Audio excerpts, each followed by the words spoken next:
હમણાં અમે બદ્રીનારાયણ ગયેલા, ત્યારે બદ્રીનારાયણમાં સ્થાનિક ત્યાં રહેનારા જે મહાત્માઓ હોય, સાધુ પુરુષો હોય, એને મળવાનો ખાસ એક પ્રયાસ કર્યો.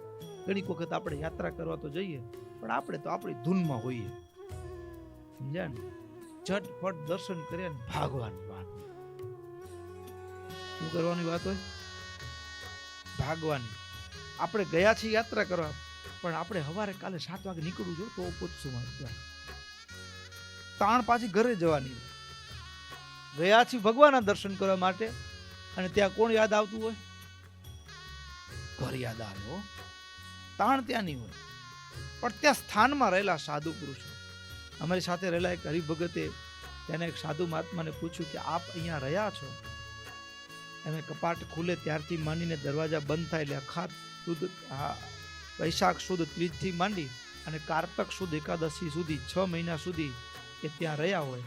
અને શરૂઆતમાં બહુ ઠંડી હોય ને છેલ્લે ઠંડી હોય, મધ્ય ભાગમાં થોડી ઓછી હોય, છેલ્લા ભાગમાં અને પહેલા ભાગમાં વરસાદની સાથે બરફ પણ હોય પુષ્કળ.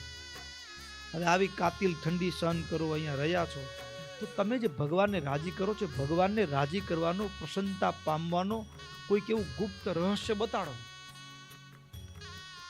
કોઈ એવી રહસ્યમય ચાવી બતાડો કે જેનાથી તમે જેમ અહીંયા રહીને ભજન કરો છો ને એવું ભજન કરીને ભગવાન રાજી કરવા. આવો પ્રશ્ન અમારી સાથેના એક હરિભક્તે પૂછ્યો ત્યાંના એક સ્થાનિક મહાત્માને. અને તારી હરિભગતના હાથમાં માળા હતી ને, ત્યારે એ મહાત્મા શું બોલ્યા ખબર છે? આપ ક્યાં પૂછ રહે? આપકો પતા ભી હે? આપ ક્યાં પૂછ રહે? वो तो सोचो. આપણે તેમ થાય કે ખોટો પ્રશ્ન થઈ ગયો કેમ છે? અને બોલતા બોલતા એ મહાત્મા ગડગડા થઈ ગયા. આપ ક્યાં પૂછ રહે हो? आपको भी पता नहीं है. आपके हाथ में क्या है? माड़ा आती. यहीं से पूरा ब्रह्मांड शुरू होता है, मंत्र से. આપણે તો રોજ ફેરવી જ લો. यहीं से पूरा ब्रह्मांड शुरू होता है, यहीं से भगवान की ओर रास्ता जाता है, यहीं से शुरू होता है, यहीं पूरा होता है.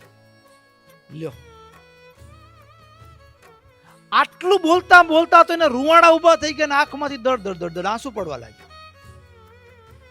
सिर्फ भरोसा चाहिए. लो, आप क्या पूछ रहे? भरोसा चाहिए, भरोसा. જ્ઞાન તો છે, પણ આપણું જ્ઞાન કેવું છે? માયાના ભેગ વાળું છે.